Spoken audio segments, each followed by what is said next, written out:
Hi friends, welcome to London Tamil kitchen. இன்றைக்கு நான் உள்ளி முறுக்கு ரெசிபியோடு வந்திருக்கிறேன். இதை பூண்டு முறுக்குன்னு சொல்லுறவ. இந்த பூண்டு முறுக்கை நீங்கள் ப்ரெக்னென்டான ஆக்களுக்கு செய்து கொடுக்க போகிறீங்களன்னு சொல்லி சொன்னால் கரஞ்சீரகத்தையும் எள்ளையும் போடாமல் செய்து கொடுக்கணும். உள்ளி முறுக்கு எப்படி செய்கிறேன்னு சொல்லி பார்ப்போம் வாங்க. உள்ளி முறுக்கு செய்கிறதுக்கு இவ்வளவு பொருட்களும் தேவை. 250 கிராம் கடலை மா, 500 கிராம் அவித்த கோதுமை மா, 2 டீஸ்பூன் உப்பு, 1 டீஸ்பூன் தனி மிளகாய்த்தூள், 1 டீஸ்பூன் மிளகுத்தூள். உங்களுக்கு உள்ளி முறுக்கு வந்து கூட ஸ்பைசியாக வேணுமென்னு சொல்லி சொன்னால் மிளகுத்தூளில் கூட எடுங்கோ.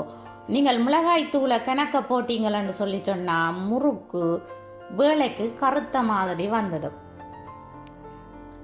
1 டேபிள் ஸ்பூன் கருஞ்சீரகம், இது ஆப்ஷனல் தான், நீங்கள் விரும்பினா போடலாம். 1 டேபிள் ஸ்பூன் எள்ளு, 2 டேபிள் ஸ்பூன் கார்லிக் கிரானுல்ஸ், நீங்கள் விரும்பினா 3 டேபிள் ஸ்பூனும் போடலாம். ஃப்ரெஷ் கார்லிக் யூஸ் பண்ண போகிறீங்களான்னு சொல்லி சொன்னால் ஒரு பூண்டு உள்ளி எடுத்து தோல் உரித்து நல்ல பவுடராக அரைச்சி எடுத்துட்டு யூஸ் பண்ணணும். 1 டீஸ்பூன் மாயரின்,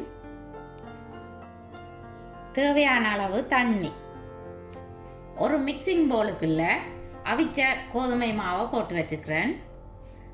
அதுக்குள்ளேயே கடலை மாவையும் போடுறேன். அடுத்தது ட்ரை இன்க்ரீடியன்ட்ஸ் எல்லாத்தையும் போடுறேன். மிளகுத்தூள், தனி மிளகாய்த்தூள், எள்ளு, கரஞ்சீரகம், உள்ளி கிரானுல்ஸ், உப்பு. நீங்கள் உள்ளி கிரானுல்ஸுக்கு பதிலாக ஃப்ரெஷ் உள்ளி போடலாம். ஒரு பூண்டு உள்ளி எடுத்து தோல் உரித்து அரைச்சிட்டு போடணும். எல்லாத்தையும் சேர்த்து நல்லா மிக்ஸ் பண்ணி விடணும்.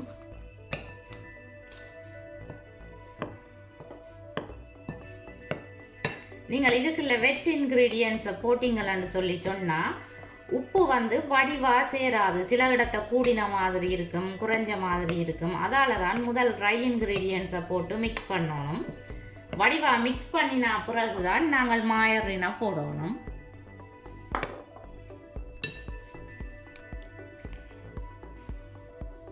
மாயரினா போட்ட பிறகும் நல்லா குழைச்செடுக்கணும். நீங்கள் 1 டீஸ்பூன் மாயரின் போட்டால் காணும். நீங்கள் கூட மாயரின் போட்டிங்களன்னு சொல்லி சொன்னால் முறுக்கு எண்ணெய் இழுக்கும்.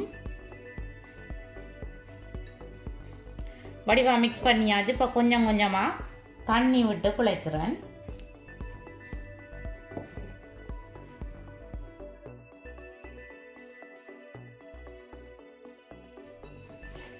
மாவை நல்லா அமர்த்தி குழைக்கணும். கையில் ஒட்டாத பதத்துக்கு குழைச்செடுக்கணும். எனக்கு இந்த மாவை குழைக்கிறதுக்கு 420 மில்லி லிட்டர் தண்ணி தேவையாக இருந்தது. நீங்கள் உங்களுக்கு தேவையான அளவு தண்ணி விட்டு குழைச்செடுக்கலாம். கையில் ஒட்டாத பதத்துக்கு குழைச்செடுத்தாச்சு. முறுக்குரல் எடுத்து ஸ்டார் அச்சு போட்டு வச்சிருக்கிறேன். ஒரு கையளவு மா எடுத்து உரலுக்குள்ளே போடணும்.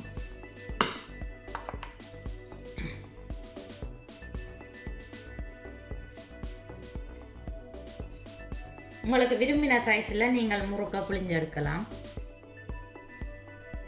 முறுக்கை கிரீஸ் ப்ரூஃப் பேப்பரில் புளிகிறேன். நாங்கள் கையில் ஒட்டாத பதத்துக்கு மாவை குழைக்கிறபடியாக முறுக்கு வந்து பேப்பரோட ஸ்டிக் பண்ணாது. முறுக்கை 3 அடுக்கு வரத்தக்கதாக பிழிஞ்சு எடுக்கிறேன். 3 அடுக்கு வரத்தக்கதாக பிழிஞ்சு எடுத்தோம்னு சொல்லி சொன்னால் ரேக்க வைக்கவும் வடிவாக இருக்கும், அளவான சைஸாகவும் இருக்கும்.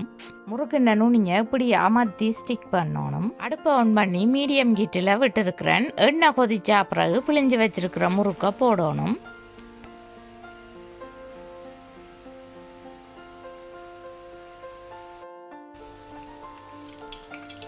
முறுக்கை எண்ணெய் சட்டிக்கு போட்ட உடனே கிளறக்கூடாது, கொஞ்சம் பொரிய விட்டு தான் கிளறணும். முறுக்கு 3 to 4 மினிட்ஸ் வேகினா பிறகு தான் நாங்கள் மற்ற சைட்டுக்கு திருப்பி விடணும். நீங்கள் முதலே திருப்பினீங்கள்னு சொல்லி சொன்னால் முறுக்கு முறிஞ்சு வந்துடும்.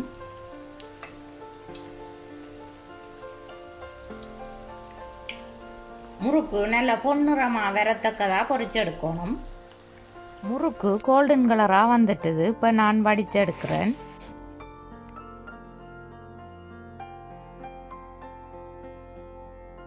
முறுக்குமா காஞ்சிட்டுதுன்னு சொல்லி சொன்னால் நீங்கள் முறுக்கு பிழியேக்க அது வெடிக்கும், க்ளீனாக வராது. நீங்கள் மாவை நல்லா பிணைஞ்சு குழைச்சிட்டு திரும்ப பிழிஞ்சு பார்க்கணும். நீங்கள் நல்லா பிணைஞ்சு குழைச்சா பிறகு முறுக்கு பிழியேக்க வெடிக்குதுன்னு சொல்லி சொன்னால் நீங்கள் உங்களோட கையை தண்ணியில் நனைச்சிட்டு அந்த ஈர கையால் இந்த முறுக்கு மாவை குழைக்கணும்.